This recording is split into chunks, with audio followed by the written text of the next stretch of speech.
All right, thank you. So today I'm going to be talking about Angular and web components, which has kind of been a hot topic I've noticed at this conference, so that's really awesome. But it's kind of come from the angle of what we've learned with Ionic and how we've improved our performance by bringing Ionic into using web components and with what we've had to do to make it work within Angular. So my name's Adam Bradley. I'm the open source director at Ionic, and I'm also a co-creator of the framework. So the state of Ionic in 2017 was a great year. So we had hundreds of thousands of monthly installs, and we continue to grow. And the interest continues to increase about progressive web apps and the speed of applications. And apps are demanding to have faster load times and smaller file sizes. And even from the very beginnings, like the very first days of Ionic, we often get requests saying like, well, can it work in Backbone? Can it work in Ember? Can it work in React? So it's always been, for years now, requests of like, I love Ionic, can we also use it in this project? And so a lot of these questions keep coming up, and so we wanted to kind of address them in our next version. So again, this is kind of where our goals have formed from, is that we want to improve our startup times drastically. We want to make it easier to theme and customize Ionic. And the biggest one is we want to improve the interoperability and share components across all the frameworks in all of your different projects. And really enable our components to work in all the frameworks, or really what's cool, or no framework at all. And of course, to improve the ease of development. Now, this all sounds it's a lot easier said than done, so let me get a little bit farther into how we're accomplishing this. So Ionic is changing. The biggest reason is, again, that we want to be built for first class of PWAs, so that you can also build with your single code base PWAs and have your apps go into the App Store, with what Ionic kind of does today. But we also want to make it lighter and faster than ever before and improve our desktop UI support. So while a lot of it sounds like it's changing, in reality, a whole lot is not changing. It's the same Ionic that you know and love, and we still offer material design and iOS out of the box. So let me kind of go a little bit farther into that. And as you can imagine, Angular is a huge part of Ionic. From the very beginning, we've used Angular in all of Angular has been part of the project. And we're able to bring the mobile UX into Angular applications. But again, the next version of Ionic is largely the same API, even though it's been entirely refactored internally. And it's still using the same exact APIs that you're familiar with, such as data binding, ngModel, and so on and so forth. So in the next versions of Ionic, what we've done is that we're using web components under the hood. And specifically, we're using the V1 spec of the custom elements. And this is all a standardized web component API. What's awesome is that this is actually has fantastic support. I'm sure you've already seen the slides earlier today of how well it's actually supported out of the box. And what I'm trying to show here is that these browsers support it natively, no polyfill required. And these other two can be polyfilled easily. And that's another part that I really want to get into later on in this talk. But our big goal of ours is that we want to be interoperable with many frameworks. And we're not the only ones that think this is a cool idea. As you can imagine, Angular Elements is an awesome idea that they're already implementing. So we've been working with the Angular team on that a little bit, and it's just a really cool thing to see that we're all moving into the same direction. So it's still experimental yet, there's still no end date, but I think Angular Elements is absolutely something to keep an eye on, and it proves that web components have a great future with Angular. But also when you think about Angular and Ionic, Angular is the glue, it's the entire application, it's how all the components come together. Ionic is just a collection of different leaf components that you can put together. And that's the different level that we want to maintain. We want to be the leaf components that you can pick and choose and add how you like. All right, so demo time. Let's see how we look on the screen here.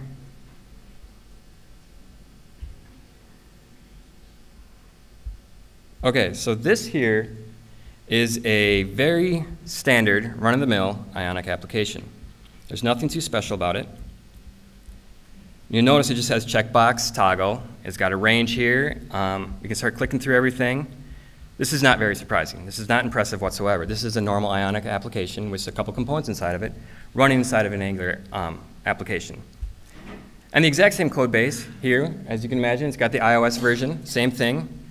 Same exact code, does the exact same thing, just with different styles. So I wrote this once, but different styles, and it all works, as you can imagine, for the platform that it's on. Cool. Not impressed, right? Action sheet, all the same. Okay, so let's take a look at the code since I've been talking about how different it is all of a sudden. Let's try to see how it's different. All right. So again, let's take a look at our source code of the home page that I just showed you. Wow, look how different it is. 0 config. All right. So check it out. So if you're familiar with Angular and Ionic, this again, it's kind of blurry, but this again is very familiar with what you have. I mean, what we've always been using. We're still using properties. We're using ng model. We're still using event handlers. Like everything is identical to what you've already been using. And for the most part, the public API is largely the same. Anything that has changed on the public API is mainly to align us with the web standards versus any sort of framework API that we've had. So you'll notice here, this is just like Ionic 3. And then let's look at the TypeScript version of it. Again, it's largely the same. You're still being able to add action sheet from anywhere within your application. You're still able to change, toggle by just changing the Boolean. Everything is identical. Again, when you migrate between 3 and 4, it's kind of the same code base. But what you don't know is that every single one of these components is actually a web component. And this is the part that we're really focused on. We really think is an awesome thing that we're able to provide. And because it's a web component, it now becomes immediately interoperable with many other projects that you're already working on, to include different versions of Angular that you might have, or even different frameworks altogether. And to kind of talk a little bit more about how simple we've tried to make Ionic, I just showed the demo within Angular, and it was not surprising. So I'd like to show an example with it just using vanilla JavaScript. So in this example, what I have here is just an index.html page, right? And it's just a script tag of a CDN copy of Ionic.js, which is just a static file. All right, so that said, let's go back to my browser, wherever it went.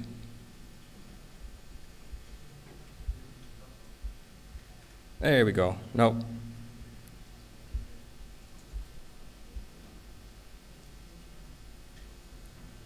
This is that nightmare scenario you're always thinking of. Okay, so here we go. So we'll go back to our index.html. All right, so let's do a hard refresh here. Let's take a look at the network tab. We did a hard refresh of the static file. Take a look at the URL.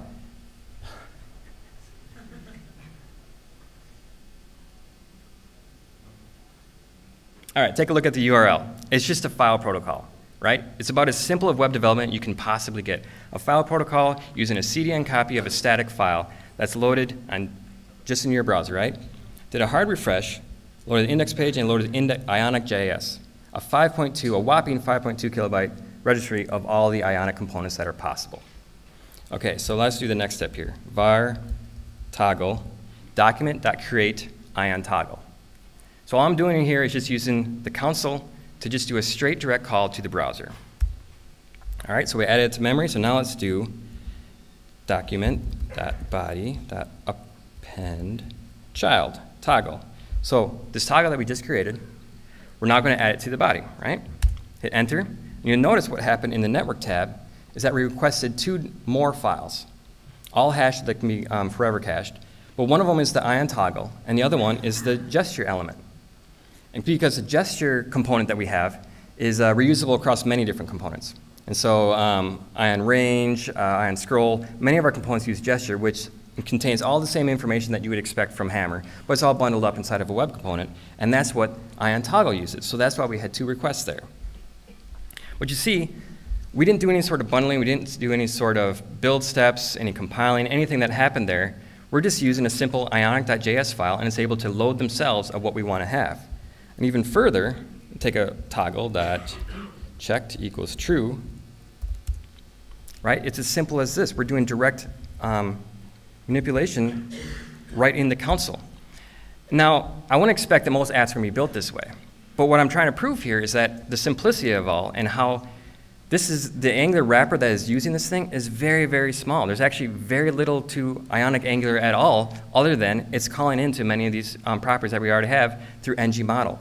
So if you look at the source code of Ionic Angular, it's actually pretty awesome that majority of it isn't a thing. It's all within the web components, all self-contained.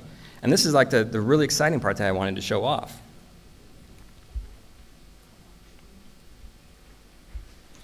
All right, so back to the slides. Okay, so the next cool thing that I'm really excited about is CSS variables. So traditionally, we've always used Sass variables, but in my opinion, I believe that 95% of why you use Sass is simply because of the variables. But CSS variables are a web standard, and you'd be surprised to find out that they're largely already adopted in all of these browsers, and it can be polyfilled. Again, this is something that we're able to take care of for you, and you don't have to be worried about because Ionic handles that all for you. So there's great support out of the box. And that CSS pre-compilation step is not required anymore, which also reduces the complexity of your build tools and your build times.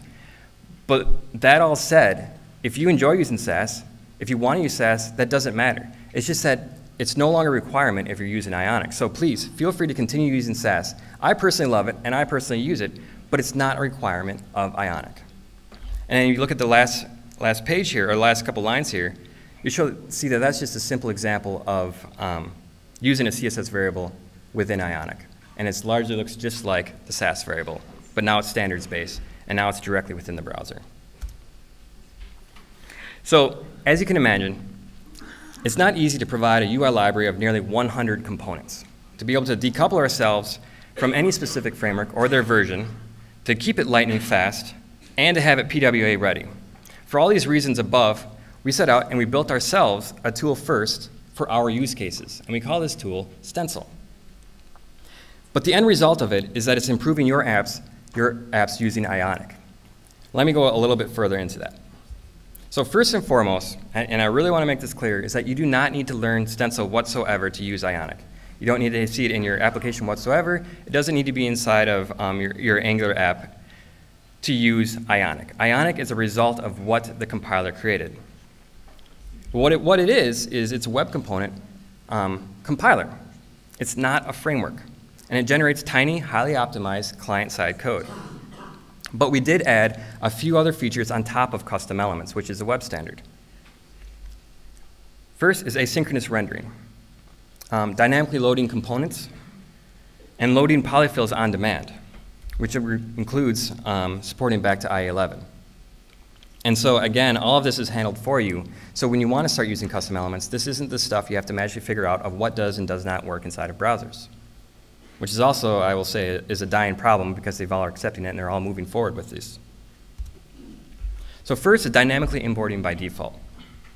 So at Ionic's level, bundling 100 of those components gets very large very quickly.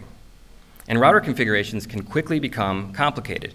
And again, we're trying to make sure that Ionic is usable in all frameworks. We don't want to have special ways to do one for each different framework, because they're all going to have their different build tools, and that's absolutely fine. Continue to do that. We're not trying to get involved with that. We just want to make sure that Ionic is simple to use. And so instead of lazy loading at the router level, we're lazy loading at the component level. Again, this is something that Ionic is doing just out of the box without you having to consider it. And how we're able to accomplish that is that the browser already knows exactly which components are in the DOM. It's already well aware of what's going on, and it's already showing elements in the DOM. And so because of that information, we're able to use that to then make the request of just like, this is exactly what the user is using. So let's load that file up. And on top of that, the compiler is able to group common components together. So let me talk a little bit more about that. So component level static analysis. I just realized this, it's a buzzword, but I'm sorry, I apologize for trying to make a buzzword here. But what I'm trying to get at is that the compiler is able to build a graph of components to further optimize these components and understand how they're all interconnected. It does this at build time. So very similar to other types of bundling, it's able to understand how the components are interconnected by understanding the AST of what you're using in that component and then what that is using and what that's using. So it builds this graph to then better decide how to reduce the network requests. But it doesn't actually decide how to request. That is up to the DOM. The DOM then says, oh, I'm seeing IN toggle, let's go out and request that, and it downloads that information. So it's a way that we're able to balance both allowing the DOM to be in charge of how things get requested and allowing the compiler to add more optimizations to your components. And the next step is ES modules. So traditionally, as I'm sure you're aware, JavaScript modules it's always been a challenge from the beginning of JavaScript. Thankfully, about 4 years ago, TC39 standardized ES modules.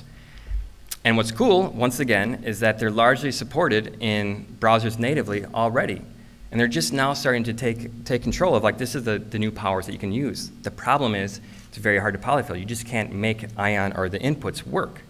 And so one thing that we're able to do with Stencil is that we're able to provide different alternate builds for those very, very few browsers that do not support this. So a vast majority of your users already are able to support native ES modules out of the box. And so this is the stuff that's really exciting. And again, the compiler is able to bundle common modules together, and it uses that through the latest versions of Rollup. So here's a real quick example of compiled code. So this unminified compiled code. And the first thing you'll see is that it's not ES5. Or it has not been transpiled to ES5, and still ES6. That's a good thing, because again, because we're able to dynamically load polyfills, we now understand that most of your browsers, we understand at the runtime, doesn't need to have the transpiled version. It doesn't need to have all those polyfills at all. So we can cut out a large chunk of code and operations that don't need to happen because we know that natively you understand classes. We understand the ES module imports. So if you take a look at the first line here, you'll notice that it's a ES module import. This is very familiar as Angular developers using TypeScript. This does not look too odd. That's exactly how it operates. It's a standard. But one step further is that we also bundled many of the libraries, the common libraries together, because we understand, again, at compile time, how everything interconnects.